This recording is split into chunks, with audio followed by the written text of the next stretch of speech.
Doorbells. And we are live. Hey, good afternoon. Welcome to Wings Week in Review. I am Sean, a returning citizen here to tell you what happened this week at Wings for Life and to introduce different guests throughout the community, which we have a couple today. And we have one person named Win Simon who does horse therapy. He's coming to us remote, and we're going to get to him in just a minute. First, let me introduce our founder, Ann, who started this whole thing. She's going to give you her little update this week about what's going on. This is Ann. Well, I'll tell you what. We've had a fantastic week again. And on Monday night, we had Megan Marshall speaking about crafts at our Wings for Life meeting. CRAFT stands for Community Reinforcement Approach and Family Training. And it was very, very interesting. She was excellent. And so if you want to hear that program, you could go to our YouTube channel. And I think it's going across the bottom of the screen. And of course, Sean can tell you all about that. And also you can go to Facebook. Then we had a real treat last night.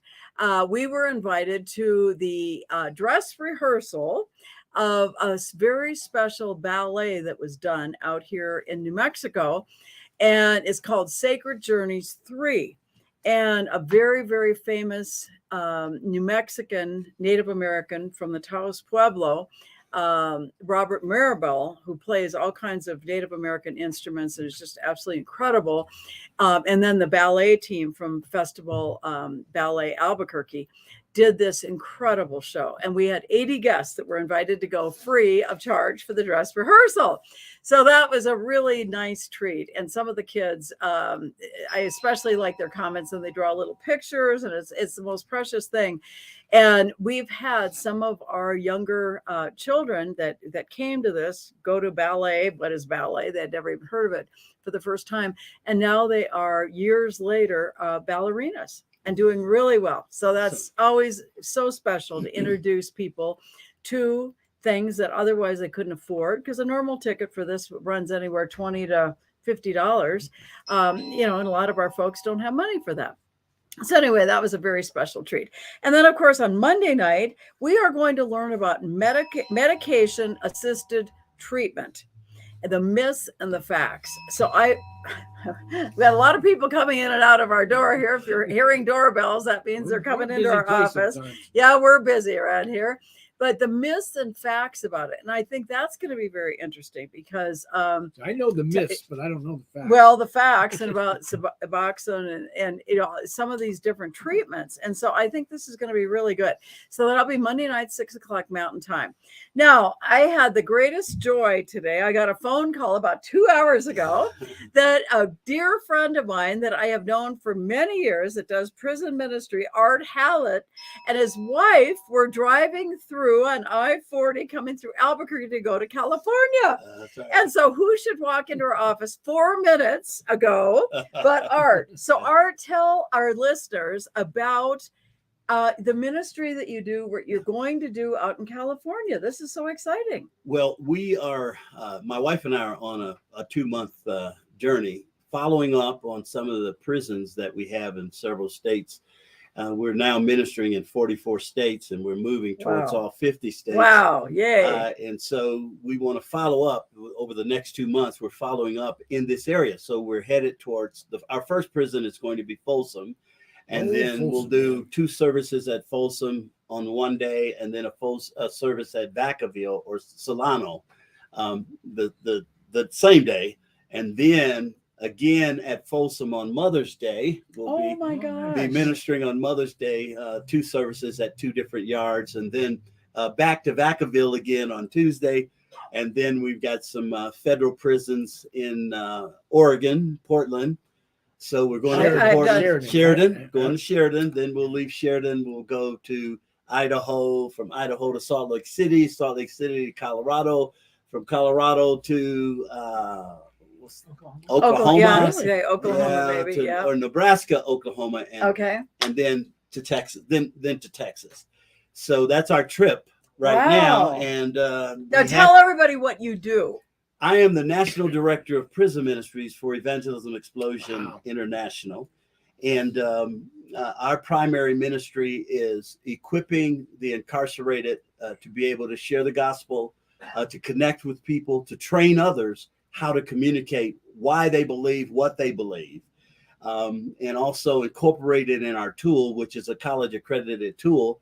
Incorporated within that tool is our life skills and preparation for reentry, because we want to prepare them to return to people's ministries like Ann's ministry, who's going to help them when they get out to continue on the path that we started them on while they were in. It's really, I'm really excited and happy to be able to tell you that we just took a 20-year statistic of the impact of our ministry throughout the country. We also are ministering in 22 nations now. Oh my goodness. And so we just took a statistic from the year 2000 to the year 2020.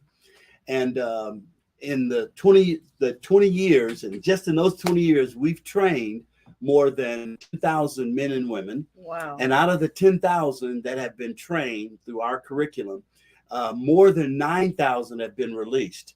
And out of the 9,000 that have been released, only 53 have returned to prison.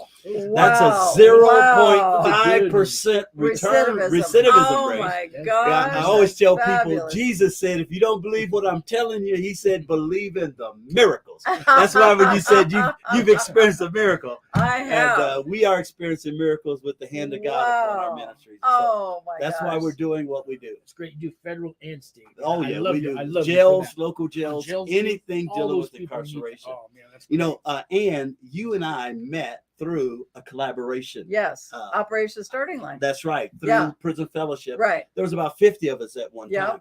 Well, on May the 22nd, I'm getting ready to do a live stream. We started doing it since COVID. Every May, we do a live stream out of our studio because our national headquarters now is in Arden, North Carolina, right outside of Asheville. Okay. And we do a live stream. And this year's live stream is going to, and it's like a Jerry Lewis telethon. We have fun. You know what I mean? But this is going to be a Knights of the Round Table. And I'm pulling together people that I have collaborated with, who provides a service to the incarcerated a little different than what I provide, that we've collaborated with. And we're going to have a big discussion for our international audience. Because our ministry, the prison ministry, is in 22 nations, but the national ministry is in every nation of the world. Evangelism Explosion International is in every ministry, every nation in the world. And so we'll have a big audience. And I want to pull together, and there's others that's coming, that I'm pulling together for this live stream to talk about the impact, the positive impact on the kingdom of God when you collaborate with other ministries and realize that God is doing things in one ministry that he's not doing in your ministry, never intended it to be. That's right. And we need to collaborate. And if the churches would do that, could you imagine the impact on this world if the denominations would just drop their guards and say, come on. And so we're going to be talking this type of thing. And I would love, I don't know if you're able to come in, but I'll be there. I would love for you May to be 22nd? there. It's May 22nd. I'll put it on the calendar. Love for you to be there so that you can participate. We've got a couple of people who are going to send DVD clips. Like, I don't know if you ever heard of a guy by the name of Charles Mulley. Charles Mulley is out of Kenya. I know him. Kenya? Yeah, he's out of Kenya. I've done work all across Kenya. Yeah, he has adopted more. How many children? 100, 200, 300? He's adopted orphans and has. Oh my gosh. And God is doing a tremendous work in his life. Well, we've collaborated with him through a book that was written, and that we've developed a curriculum out of a movie that they made about him. So that's why Papa Joe Bradford. Yes. Okay. He's a part of this, will be a part of our outreach. And there'll be others. Well, so, I'd be honored to go with all these dignitaries, but I would telling love to you go. This is a God thing, because it's at the last moment that God said, call her.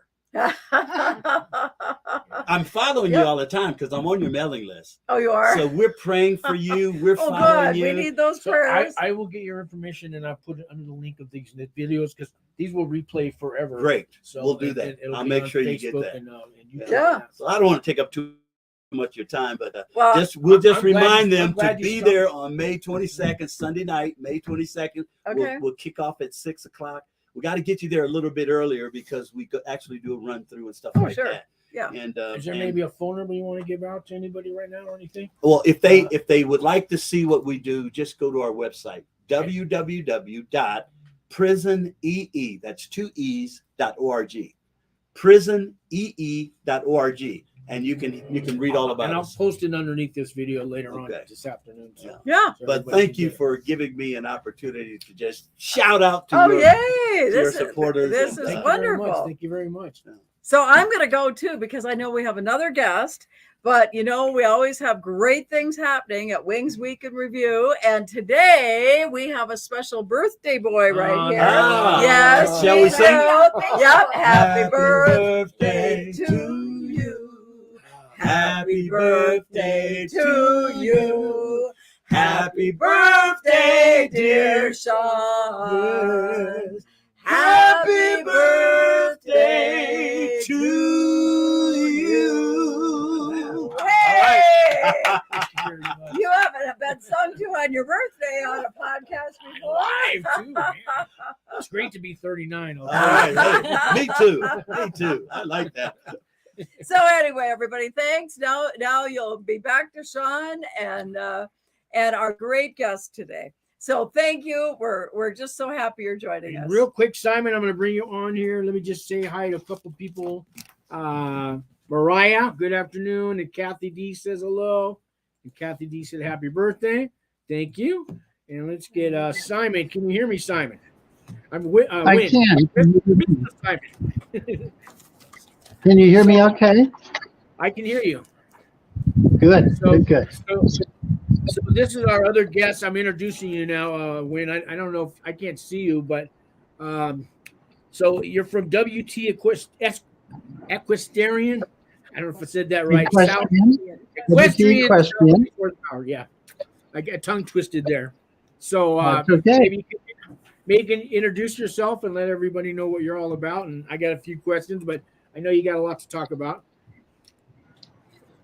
I will keep it as brief as possible, though, just to try to get to the main point. So thank you for having us on, of course, and for Ann recommending as well. So what I'm doing here is, instead of me being on there, because it's, I appreciate it, but it's not about me in this case. Everything you all do is about you for the most part and what you do with people, but the horses are the gift. The horses are the gift of what we do, because a person can find some connection and strength. We have a lot of people say that a lot of their relationships in life are fractured, but with animals, they feel a different thing. And what we want to do is help them, though, to come back around to where they see that people are the gift as well. And that if they've struggled with individuals or gangs or whatever that has been the struggle in their life, that there are some good people and blessings as well, and to find those. For instance, this morning we did a program with the Youth Service Center, Burlington County Youth Service Center, and we do that on Fridays. And we take the horses on the grounds. And we have groups of boys that will do 2 sessions in a row, and then the girls, and they switch from unit to unit. And we do different activities to help them just overcome any fear, or we do an initial assessment to see where they're at emotionally, mentally, physically, and spiritually. And so a lot of them will put that they're tired because we start at 9 in the morning. So we'll get out and we'll walk with the horses, and even trot with the horses, and get yourself moving and breathing and looking at the great outdoors. And we finished up with a medicine wheel. We bring in 4 barrels, and we take the horses around and stop at each barrel. And each barrel is a place to maybe time to re-examine your friends, your family, for any that they have. What's that? This is called a medicine wheel that you're describing? Yes, medicine wheel is what we call it. We have barrels around the outside, and we're using a Native American tradition there of the medicine wheel of 4 corners and 4 directions. Okay. But in that is where you look inside and find the gifts in your life, and also, instead of just putting everything off on other people to solve the problem for you, that part of that medicine wheel is you, to realize the strength that you actually have inside of you. And that's where it's great that the work that you all do is you help find that also through spirit and faith and belief, so that you don't feel that just everything is a struggle, everything's a challenge, everything has been messed up in your life. You've been surrounded by things that haven't worked for you. Right. And that's just one of the activities that we do, and you choose the horse that you want to take through that journey. Here on the property, and I'm not going to go out because I'll probably lose the connection, but back over to the left over here, we have a labyrinth. And of course, labyrinths are used all over the world. Chartres Cathedral has one on the floor, and it's a journey to center, and whatever that center is for you, and to try to find that strength, if it's in your faith, if it's in your family, if it's in a combination of things. So we have a medicine wheel, and we have stones that mark through that, where people paint on the stones a word, an image, something that's important for them, and they leave that in the path. I don't know if you can see this horse that's out here. I can't, like I say, go much further. But I can see him. It's a little figure, but I can see him in the background there. Okay, well, there's a little orange writing on the left shoulder of that horse, which says anger. I wanted them to express something that just keeps coming back in their life, that's haunting them and has not been working so well. So that particular unit chose anger. And then the other side, I wanted them to put something, whether it's a mom, family, faith, whatever it is. This particular was anger on this side, but they love music, and music helps calm them down. So I help, what it is we lead, but we also realize that the biggest successes in life come from the person inside. You just try to open those doors for them so that they can find that.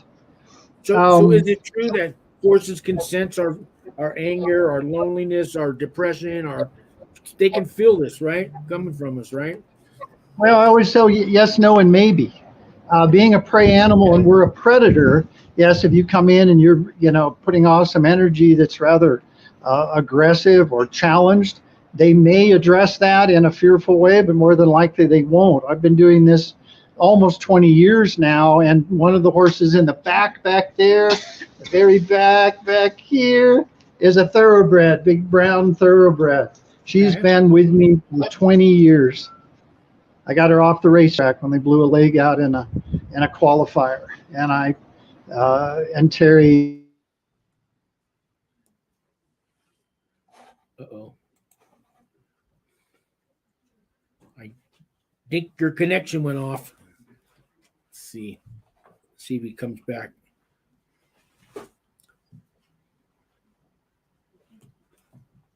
Well, let me TJ, how you doing, TJ? Good, thanks for coming on. And who else is there? Mariah. Yep.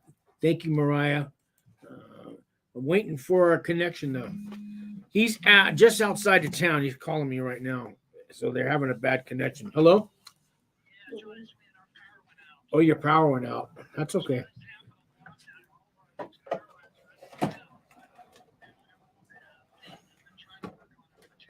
Oh no. Yeah, I understand. Yeah, these things happen. So we'll get a few minutes if you can't get back on, and maybe we can have you on another time too. Because I don't know if you had more to talk about. I do have your website and phone number and all that scrolling across the screen right now, and then I also put some links underneath the video when we're done with this for people.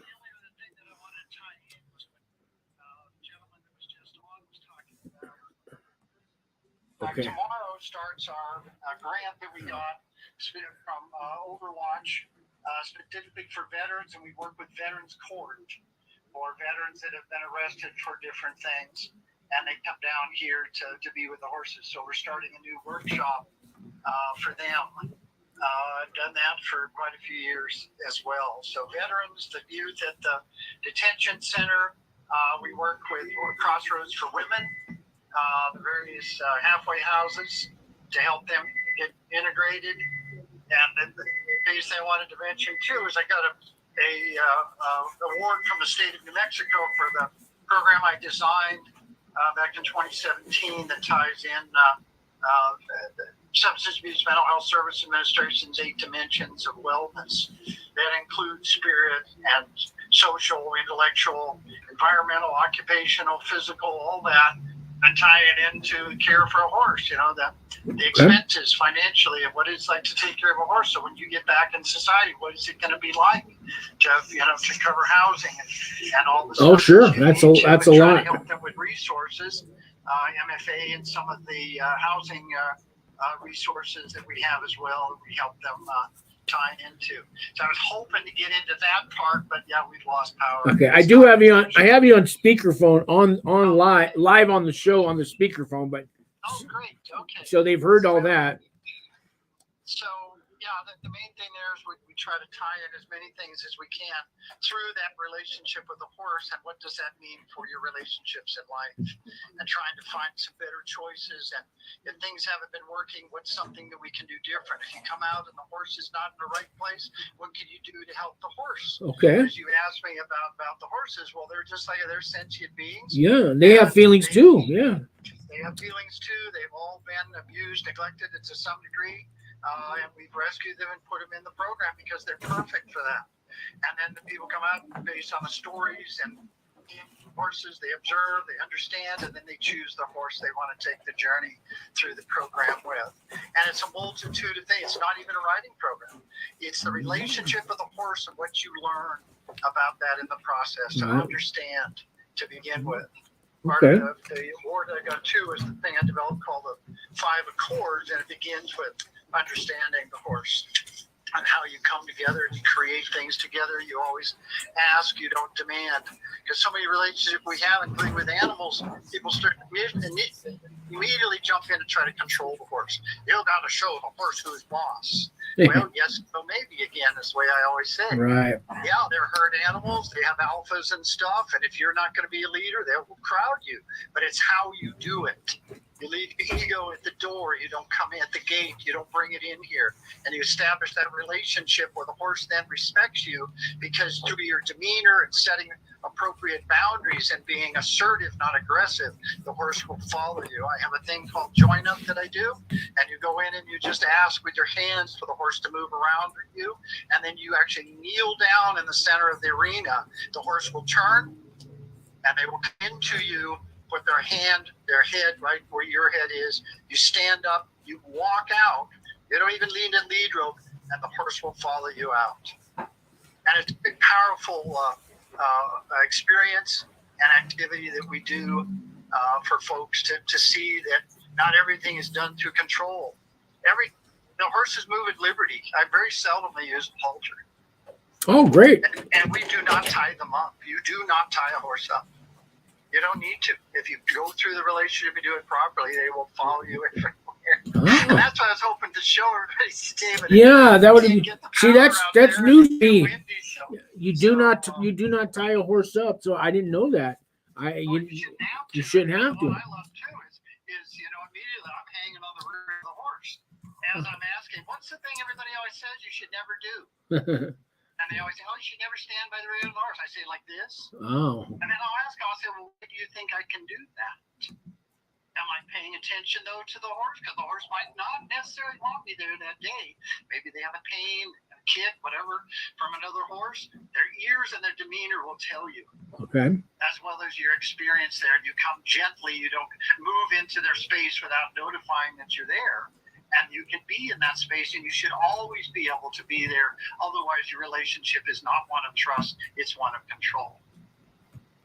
And the horse then might kick you because you've done something in a mean way to that horse to try to get it to do what you want. So you learn. Sure. You put in the time and you take the time. You always ask, like I say, you don't demand. You create together and you put your spirit in it. You be inspired. Oh. Because a lot of people are scared. And I say, well, the reason you're scared is because you have fear. Well, how do you break fear? And what is anger? Like the boy that rode it on the horse today. Anger is another fear. Your fear of control. Your fear of something. And thinking differently and experiencing life different through the way of the horse and through loving people and organizations like you all do. It's out there. We don't always have to be surrounded by just trouble, stress, and grief. It's an abundant world. Okay. So I will end on that note. Okay. I have a spot in 2 weeks if you want to come on again. Not this Friday, but next Friday. We can redo. We can do a retake. But right now, everybody heard you, and we'll run this. This podcast is going to run anyways, but we can do a better one in 2 weeks, or you let me know what's good for you. And I understand things happen. Thank you very much for trying to come on. And And I love your spirit and energy at the end and everything. It's inspiring to listen to you. It really is. all right. Okay. Well, you have a great weekend, and we'll wrap up this taping here, and then we'll do it again. Okay. Thanks. Right. And back to everybody else. All right. Thanks so much. You for bet. sharing. All right, guys. So we will try that again in a couple weeks. Hopefully, his power went out, and he's just outside of town. And this is New Mexico. This happens. We get windstorms, the wind. So, guys, that's about it. I'm going to wrap it up. Thanks for all you guys that wish me a happy birthday and stuff.